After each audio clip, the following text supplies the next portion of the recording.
Counting distinct candy types with a hash set lets you instantly know the maximum variety you can give. You receive an array where each integer represents a candy type. You can eat exactly half of the candies, and you want to maximize the number of different types you eat. For example, with candies 1, 1, 2, 2, 3, 3, there are 3 distinct types and you can eat 3 candies, so the answer is 3. A straightforward way is to scan the array, and for each element check all previous elements to see if it has appeared before, counting only the first occurrence.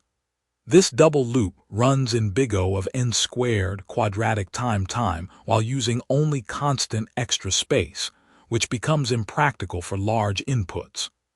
The key insight is that a hash set gives you the number of unique types in one linear pass. You create an empty set, iterate through the candy array adding each type to the set, then the answer is the smaller of the set size and half the array length.